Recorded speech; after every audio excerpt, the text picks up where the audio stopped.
Hi, welcome to Bar Cart Bookshelf, a video series about books and the drinks they inspire. My name is Elias, and today we're talking about The Imposition of Unnecessary Obstacles by Malka Older. The Imposition of Unnecessary Obstacles is the second of the Malka and Platy sci-fi mystery novellas.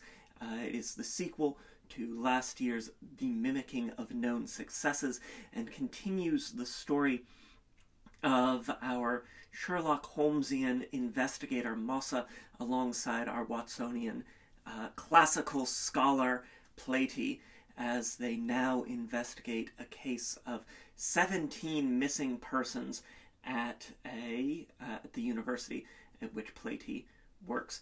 And we see again, we love here on Bar Cart Bookshelf, many times we have said we love a sci-fi, we love a fantasy mystery, we love a speculative mystery, and all the more so when it's a series. It's here. I could read a dozen case books like this. I'm very excited. And one of the things that I like about it is this continuation, this continued exploration of the themes of what it means to be an investigator in this community out on rail platforms of Jupiter, and what it means to be a human engaged in scholarship here beyond the asteroid belt, and to be concerned with the legacy of humanity in fleeing Earth and the future of humanity in building a life on Jupiter, or working towards the return to Earth down the way. The book is its own standalone adventure. You don't need to read book one, really. You can, and you benefit from it, certainly. But as all really good case books do, it builds on what has come before while being its own thing, and continues this wonderful thoughtfulness that I really appreciate in Older's work for the complications of community and the work of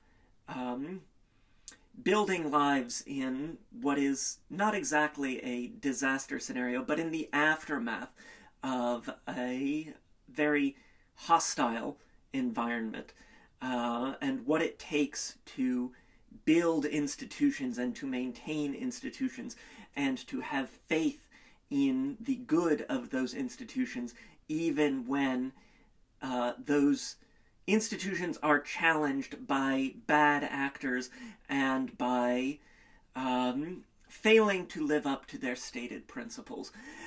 It is just a remarkable series here with the second book. I'm so looking forward to having another one next year, and an absolute delight. They're easy reads, they're cozy in the mists and chill of this gas giant planet.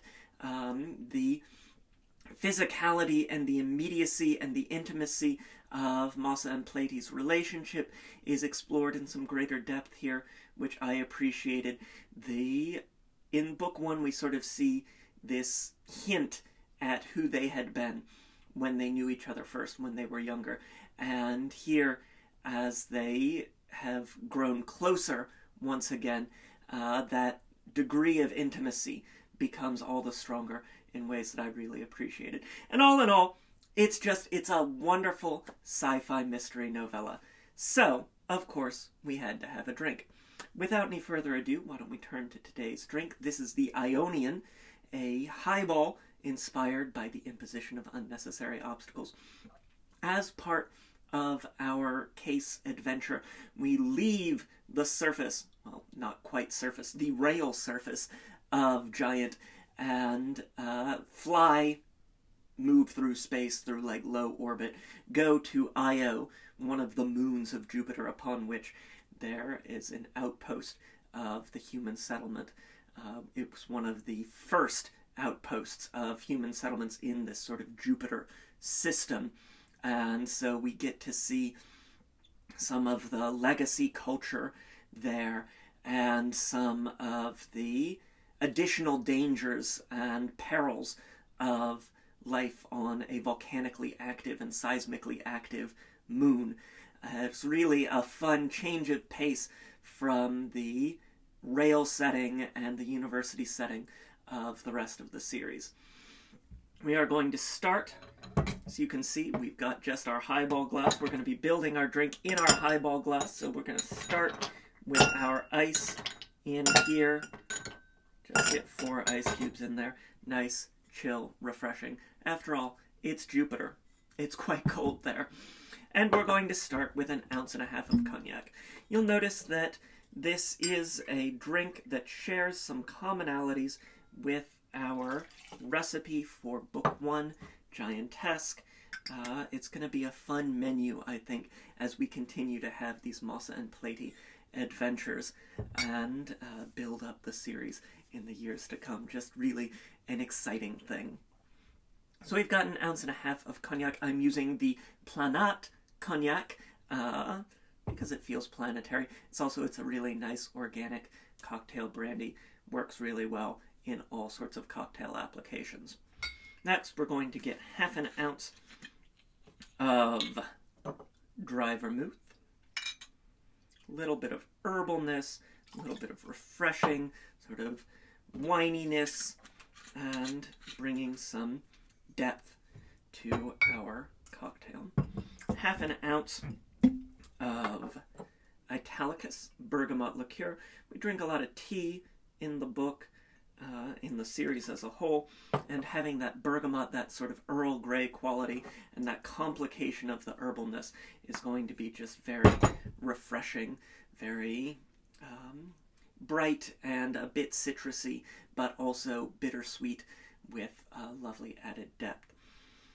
And then finally, to bring just another sweet and another very fun note, we had orange curacao before, but now we've got fan favorite, my favorite, blue curacao in here to match that lovely blue, purple, green of the cover, and of course these wonderful, complicated citrus notes. And we're going to give this a stir just to make sure that everything is nice and combined. Lovely. Set that spoon aside. And as you'll notice, we do still have plenty of space in our cocktail glass, and it isn't a highball without some bubbles, without some of that volcanic seismic activity, and a gas giant. We need something a little sparkling. I've got some Indian tonic water, the Fever Tree Indian tonic water, a nice sort of edge of cinnamon to it, a nice rich tonic water that isn't too sweet, and we'll just top our Ionian off with that. Give it another stir to incorporate that tonic water. And there you have it. This is the Ionian, inspired by The Imposition of Unnecessary Obstacles by Malka Older. The novella is available now. I've got a link to snag it in the description down below, as well as links to various forms of social media, including Twitter and Instagram, where there's always a written version of today's recipe. Try the drink. Let me know what you think. Check out the whole series. They really are a lot of fun. Just comforting and thoughtful, smart sci-fi mysteries. Hit that like button. It makes me very happy. Subscribe if you haven't already so that you never miss an episode. We'll be back next week with a new, very different book and a new drink.